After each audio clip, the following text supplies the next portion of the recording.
Basugra Herbal Solutions katwe faba kubuka mukujjanja bendwadde ezenjawulo nga tukozesa eddagala ery'obutonde. Tukuwa eddagala erisembeza amagi gwatazaala. Tulina eddagala lya 3-in-1 muwoomya supu taiti n'akabugumu. Tulina eddagala lya kabotongo ne syphilis nga bino tubijjanjaba ne biwonera ddala. Tulina ka tube cleanser nga kano kayoza enseke. Tulina ka water syrup nga kano kasumulula taapu. Ate nga abakyala twabaleetedde ka taiti piuzi ezijjanjaba infections ezenjawulo nga naawe omwami ayagala okulwa mu kisaawe twakukoledde ka jab ointment. Tulina slimming pills nga namwe abenyooma mu size tukuweera ddala eyo size gye weetaaga. Ate nga naawe omukyala ataweebwa twakukoledde ka buweebwa akakugulirawo emikisa. Tulina ne ka return oil akakomyawo omuntu wo. Kubira Basugra Herbal Solutions katwe ku nooti 75544314. Be Basugra Herbal Solutions katwe. Gonza musindika ya sente eri abagalwabo mu nyaffe Uganda ng'okwisa enkola ya tap Sendi enkola eno nnungi ate nga yeesigika. Kati genda mu simu yo odownloadinge app ya tap Sendi TAP olwono nawe weeyunga ku mpeereza ennungi mu kusindikira abagalwabo. Kozesa promo code Kasuku nga toyawuddeemu. Abali mu UK ojja kufuna pound 10, Europe ojja kufuna euros 10, USA ojja kufuna dollars 10, Canada ojja kufuna dollars 10. Ate nga kino kisinzira mu nsi mw'obooli. Kati gwe abadde atawaanyizibwa mu kusindika ensimbi eri abagalwabo. Okumanya ebisingako okufuna app ya tap Send ebifudde byangu nga tukusindikira abagala baffe ensimbi mu bwangu ddala.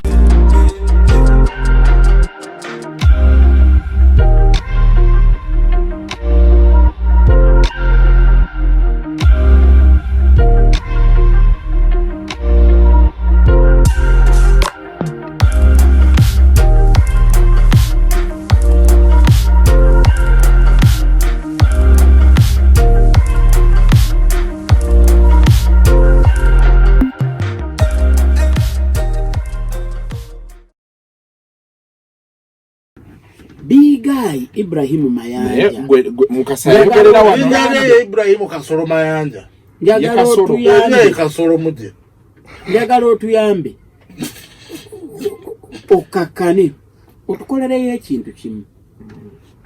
Yongera nyimba za gym za aerobics okiraba nga physically fit olukola bulungi nnyo mu aerobics balukozesa ne okiraba nekinyirira kibigayi yalabika bulungi ate nza nnuma bigayi oba alina akapeesa kanyiga akamusuula eddalu.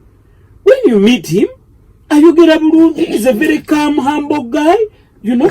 Olumu abeera n'akasawo ke katambula nako waba alinamu ku ssente atambula nako atalina tatambula nako.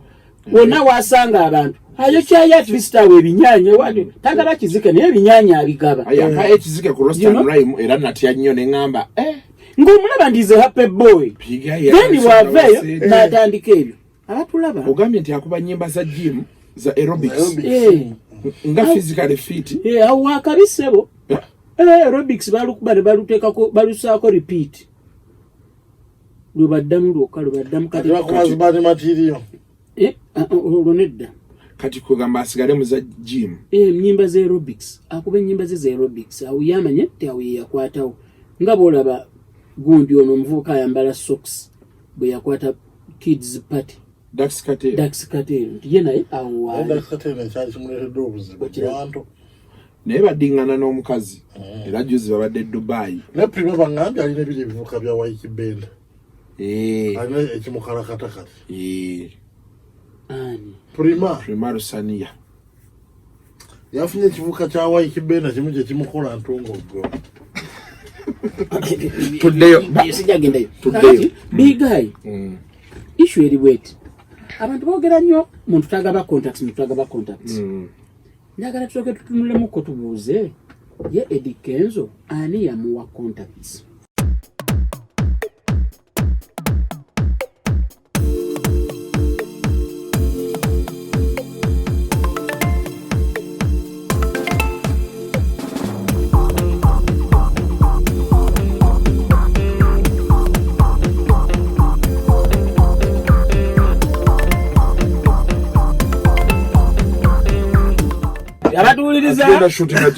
We have some love. Ati Valentine kwe omukulu atugambye nti Lero tulina kubanga tumukutte mu kiwato. Gwawe te ku kibuto nda Mukasa se bale bajuga kunkwata mu busoro ndi Mukasa badde. Sepira. So we're showing a lot. Ati sakiro kiriya baba. Chikendera cheyongerako. Kireka wapisemo bweraga. Ubonera wa sente bweraga. Andi lero ya Eddy yagamba mwa waliwo sente. Netu wali wasoma amawulire. Kalaga on air.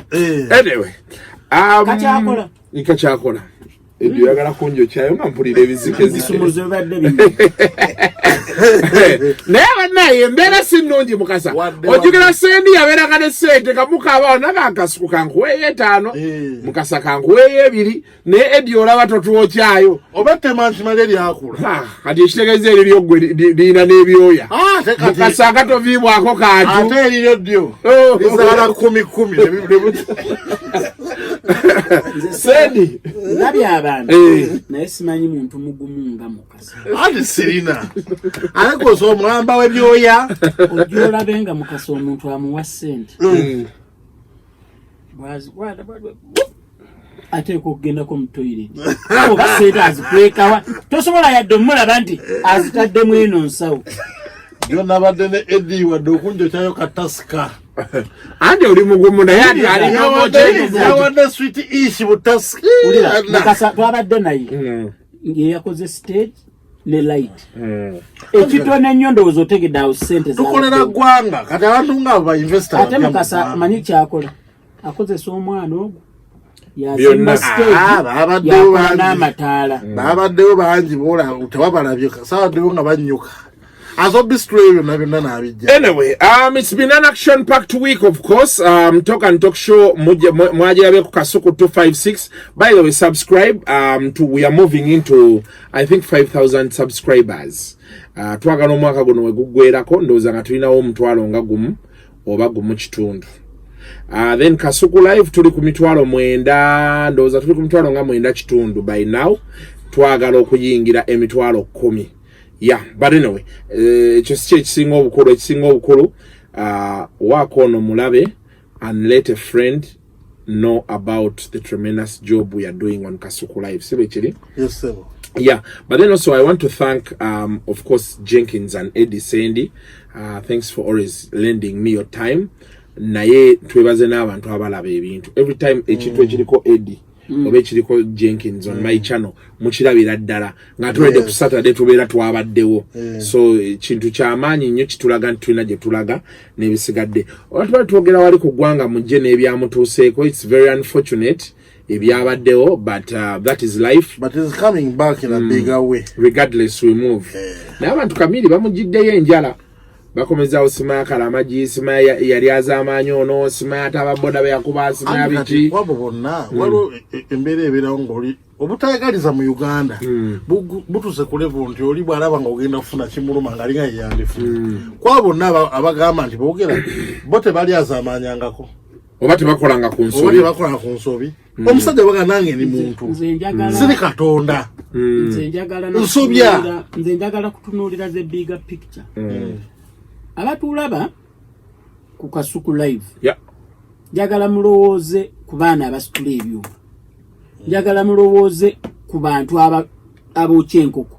Njagala mulowooze ku balunzi b'enkoko. Njagala mulowooze ku batunzi b'eddagala ly'enkoko. Mulowooze ku balimu obummonde. Abo bonna benjogerako bafuna mu show. Waliwo n'abantu mulowooze ku bamalaaya. Omwebale werabidde okulowoozaako wali waffe nti bwe tulina abaana abakuŋŋaanya obusungu. Bagera mnyanya n'abakuŋŋaanya obusungu abakolamu emmere y'enkoko. Abo kati tulowooza ku baana abo bwe batagiri eno abo abaana omanyi kye bafuuka. Kye bafuuka ekizibu.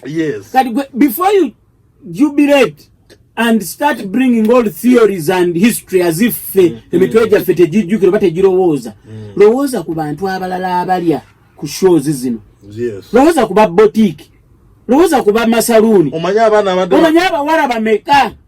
Kale yadde ennaku zino abawala basudde nnyo ebbeeyi z'empale kuba tebakyazambala. Kati abatunda empale era nze mbawa bagezi abatunda empale mukyuse mutandike kutunda birala. Omanyi saluuni ezaafiiriddwa ssente jjo ng'abantu tebakoze enviiri.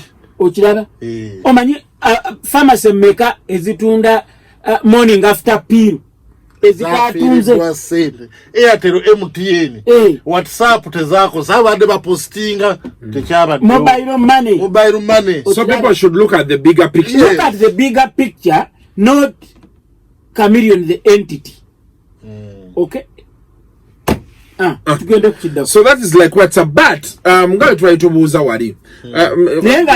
Concert the 24th Feb. It will be a very special day, so make sure you turn up in big numbers. And Kanonja Kogera Kurwa Kasuku, your birthday Kasuku. Show him some love. Show him some love.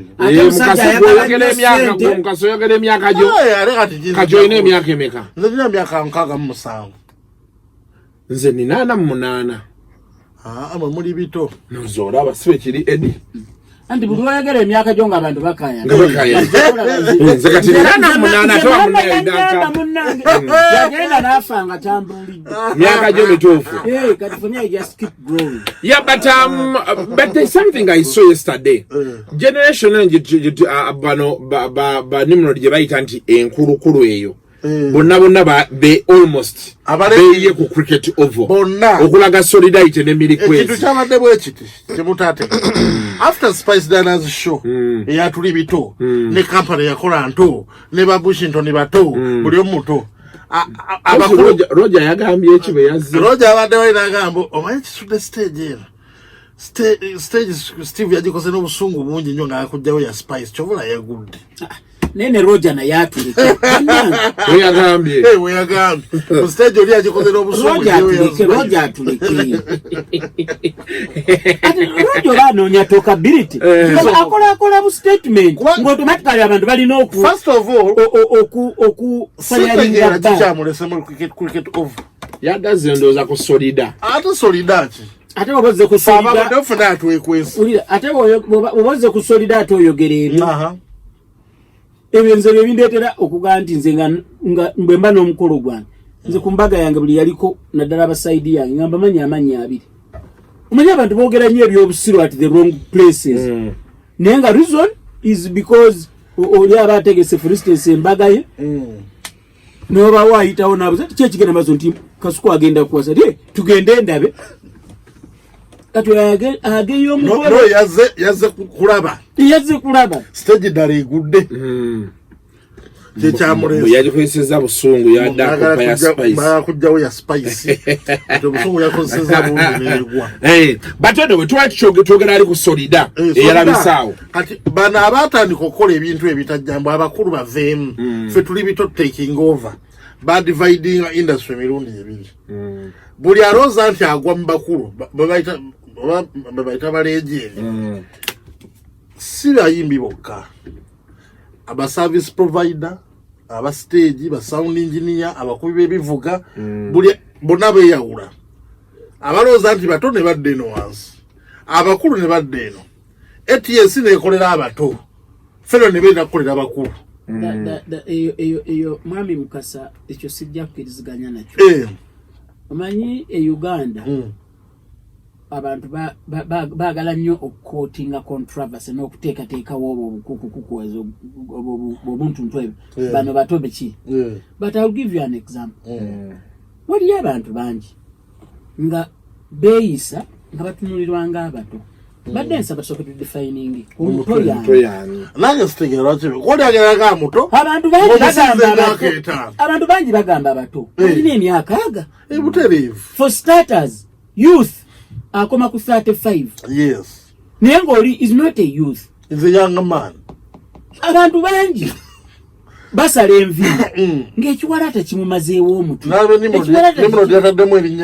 ekiwalaata tekiruma mwana muto okifuna teri alina kiwalaata nga muto nze abantu mbawa amagezi bakole ekintu kimu kola mulimu gwo do your job hone your craft and be good at it ebisigadde bireke oba oli mwana muto oba oli muntu mukulu gwe kola ky'olina okukola bw'oba oli munnamawulire be a good journalist do what you gotta do bw'oba oli muyimbi sing leave the rest to the public.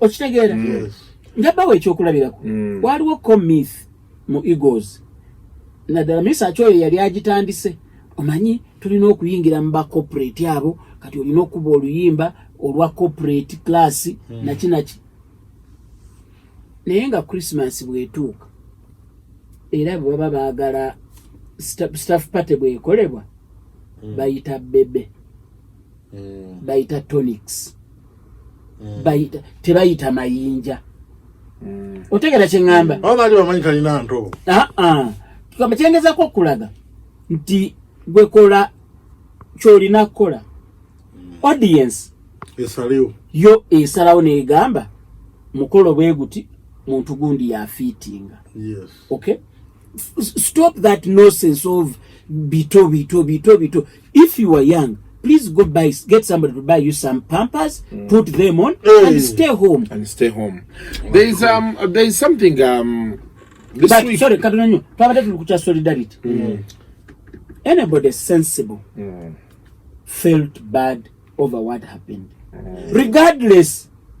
Okay, and buli abadde n'obudde nze saasobodde kutuukawo nabadde wala I was busy okiraba no bwe navudde nendoka ngenda ku TV but okulaba bebe nga zze solidarity yazze mu record okulaba Misa Kinga zze solidarity okulaba Kavuma Musanga zze tewaliwo na rival eyo nti ate omanyi oli big events ono Kavuma Musa Kavuma the day before yaliyo era ne batoka meeting ne big kati bwe yavaawo nze yansanga ku Torino naye mwana okiraba nakola interview ya Red Superstar ng'awolereza Spice Diana wagiraba no nakalaba ya gundi nasose kulaba ya Ronnie Mark wetagolabe ya Red Superstar Ronnie Mark nga musajja amuleetedde nnyo yali amugomesezza ate ne Jombo yadde mu meeting ne munne enaggulu eyo era wayinza okuba abagobwa ate buli wagenda agobesa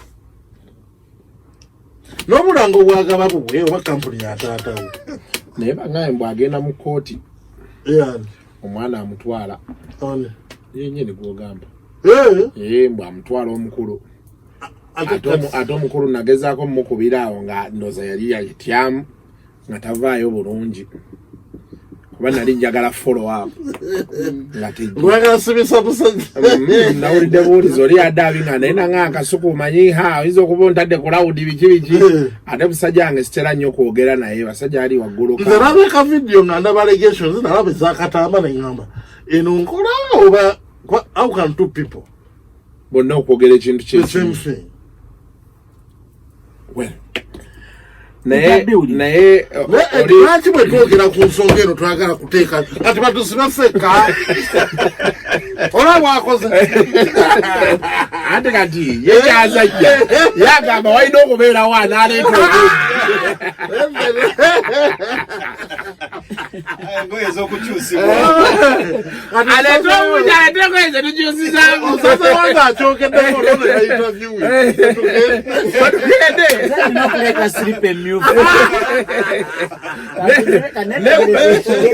ne buckets anyway yetubaddewa badde kunjijona Red Superstar yagamba Eddy go waliwo yagamba Shiba teyakolera ddala wadde 10 ku Serena Kasita yasasula atono yali influencer Red Superstar yali influencer kasita yasasula yagambye nti akyabanja tebamumalangayo ka video weekali yagambye nti tamalwangayo naye ate naga nti Spice bo bamusasula n'ekivulu tekinnabaawo kambagambeyo kino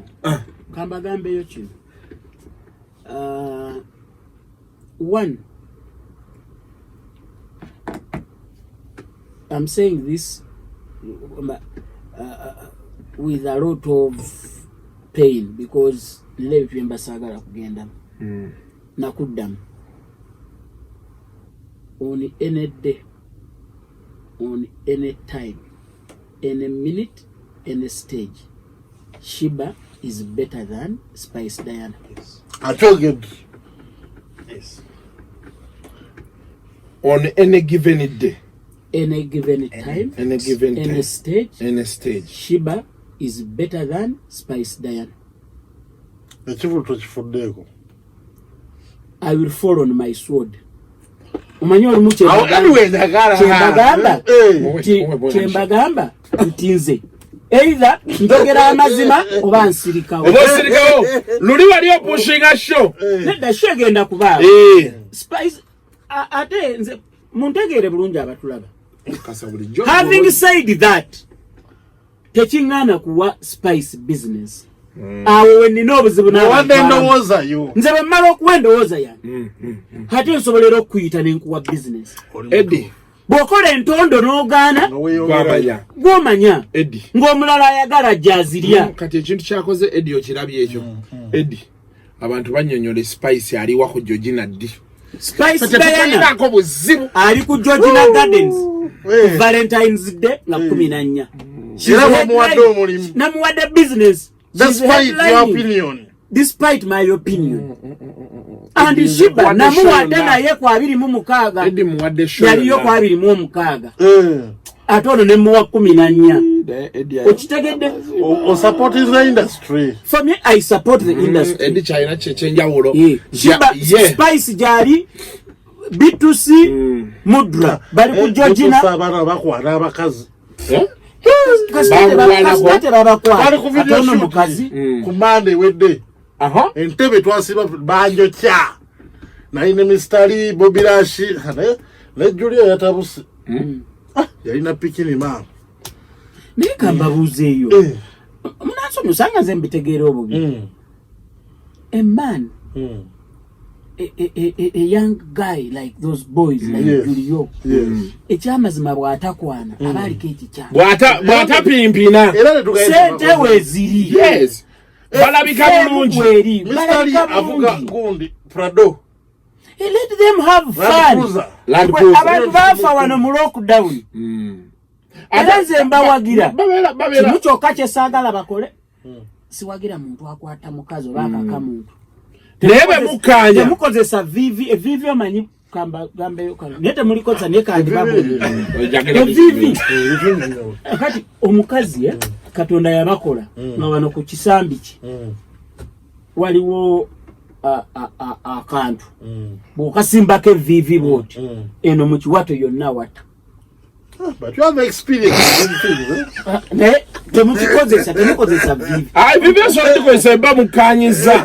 Nete wali abawala nga bo bwe bati bwe baagala. Nga wakusooka kusimba vivi. Omusimba vivi ku kisambi wano bwot. Nata. Naateekwa okuta. Kona wano. Kintu kino bakikola kolesa. Naye tokagalako. Temukaka abantu. Don't buy force. Omuntu gweteekawo ekibatu. Yes. Omugambe please. Patia. Niana tebo bebateekawo ekibatu. Temuteekawo mbeera. Kumombe eyo uzotya munno. Are you serious? Sigamba de serious nandi kitaddewo. Mutuuse wali omwana omugamba mha tondekeewo wano wamanya abantu bendeseewo. Okiraba n'ekirala n'akufiirako olaba n'ennyoka eyakuzaala tali naawe yakuta ensi ekugabane. Okiraba so nammwe mugondezenga ku bantu n'obutaleetera abantu kwogera bingi mwe mweteeka mu buzibu. Oli ateddewo ekibatu bw'omubuuza kino bw'addamu okakananga akulimba waliwo akalango kasizinga kennakutte tokyusa kyennyanja tokyusa kyennyanja nga mubuuza kimu nti bwe tuva wano tudda wange tokyusa kyennyanja naye okumulaba mwakoze kalanga ekyo nze nakirabako eggaba bbi live nali ninattebo kwentudde ndi wano ne bakyali bange tunyumya naye nga bambeera nti eavesdrop a conversation on the next day. Guy n'abuuza omuwala ngege yali nnene bulungi bweti n'abuuza omuwala n'amugamba by the way bwe tuva wano tugenda onzijemu. Omuwala n'agamba naawe opapa ki. Guy n'asirika omuwala mutabuseekwata abanga n'amugamba lindako okukyusa. Ogambye mpapa ki kati nange kambuuze opapa kyokukyusa ekyo mukama nawe ati enjala ennuma tulye namugamba nange enjala ennuma bw'obanga bwe tuva wano tetugenda kunzijamu kyoliddeko kimala tokyusa kyennyanja kyange kindekere omuwala n'asooka banga eyesunguusu nga luzoba gaayasale namugamba I'm not joking. Teyayongera kulya se gayi nasikeche nyanja yamumma katugambe era nze muli tukobola kwandi embozi nali njiwuliriza from afar no manya nabulo gamba gayi kibadde kya mekanzi kusasule. I'm so happy with you, you man. Gwagira nyaba abafuka za bakazi akwadenge geye lwaki tomujja lwaki toyogera nti nakolako basikoleko n'ekirala kukulyengege opapye opapa okukyusa nze bwe nkugamba nti tugenda onzijjemu nangandi opapa ki si yangege. Jenkins, one thing you need to understand in life, the equivalent of removing you and what you give can never be equal. The only challenge is most times kino omuntu ekyennyanja okirabanga ekintu ekitini naye batasobola kyegulira kati wakyabeera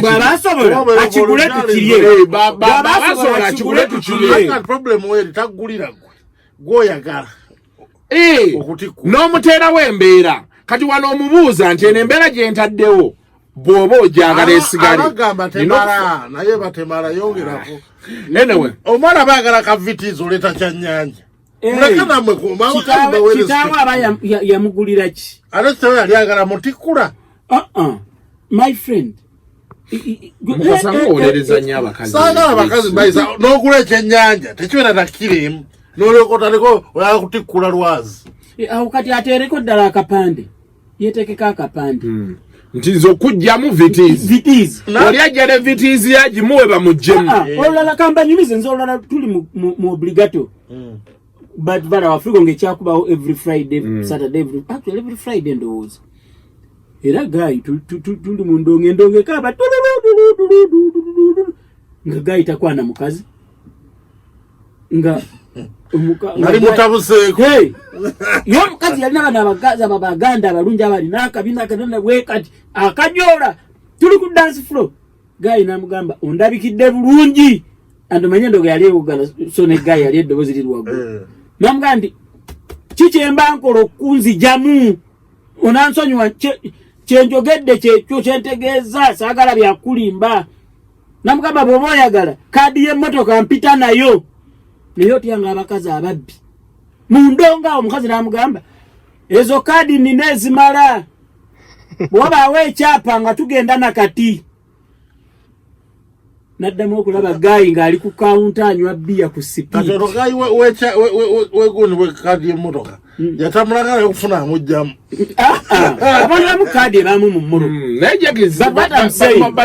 n'omukazi yali mubbi yamugamba kimu nti ezo kaadi nina ezimala manye ndonga ekuba naye bw'obaawo ekyapa nakati tugende.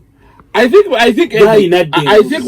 what most ladies want bagala emotional investment oteekemu feeling omuwaane bikikade ennaku zino obuzibu bwe tuyina abasajja bagamba ndi time eno gy'oteekamu ne ssente z'oteekamu vizavi kye bagenda okujjamu it is not worth it. Emotional feeling so kati abateekamu ng'omuntu omaze okumanya nti kyekyo awo n'ogiteekamu ng'omanyi nti musaawa ezitasukka 2 okuva ku ddakiika eyo bagenda kujjamu.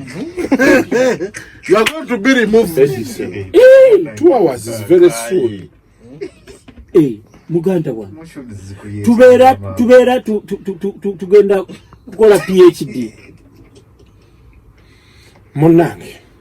Okay, kati tuba tukyayogera wali tudde ku bintu byaffe bya entertainment bintu. So the question I was bringing was na weekend nali ngezaako okunnyonnyola abantu abamu be nayogera nabo nga mbagamba nti it's time nze bino ebisinga bigenda mu maaso ne bula gravity byayogera byani nze mbyagalako kimu nti kati tuddayo ku kye tutegeera ffenna bayimbi tubadde tuli overtaken by bloggers, promoters, abasawo abaganda buli omu ngajja ojjukira mu bululu ba promoter ebefuga amawulire awo covid ye naawo oba kitegera kyekugamba kati nga unfortunately ne babloga ebatuuka ku interviewing tebakyagala ku interviewing mwe bagwa ba entertainment kati ate baddukira eri kati ze nenga nti kino kye tuliko nkyagala lwaki kitukomyawo eno nga bwe twalinga edda but of course kituwa ne courage because obigambo ebadde byogero ebadde bingi eyo wansi onakoze bati oli akoze bati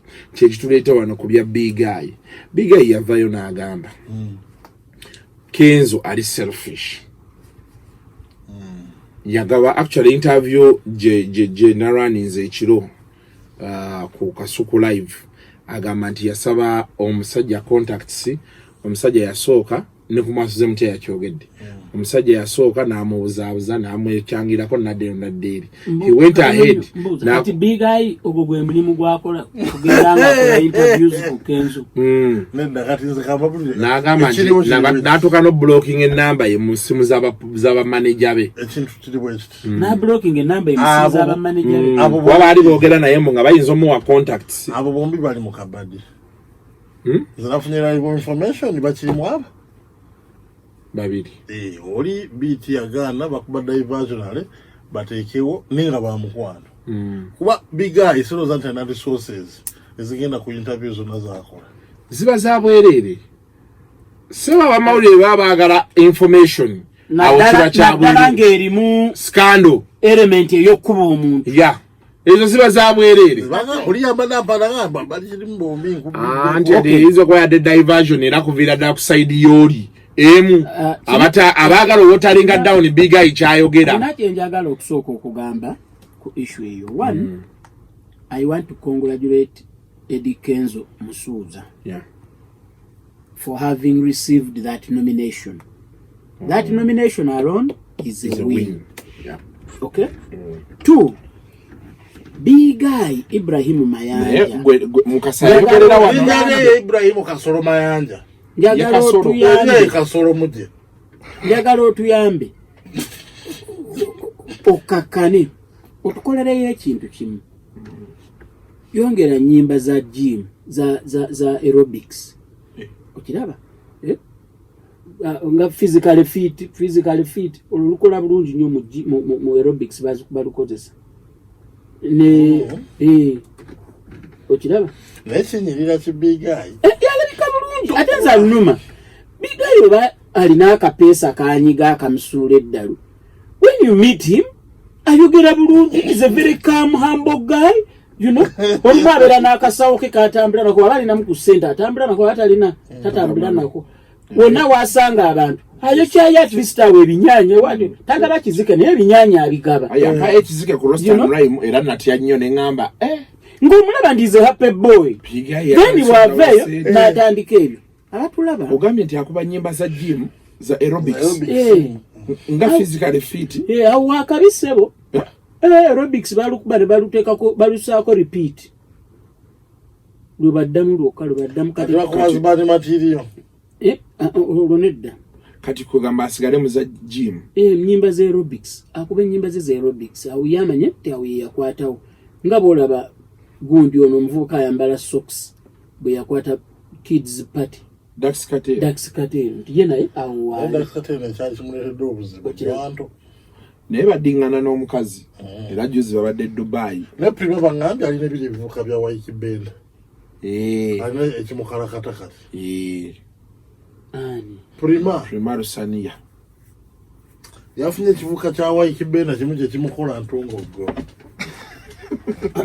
tuddeyo big guy issue eri bweti abantu boogera nnyo muntu tagaba contacts njagala tusooke tutunulemuko tubuuze ye Eddy Kenzo ani yamuwa contacts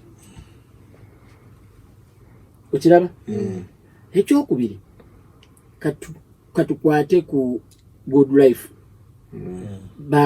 bagenda ku BET okay wizomanizo waali mulamu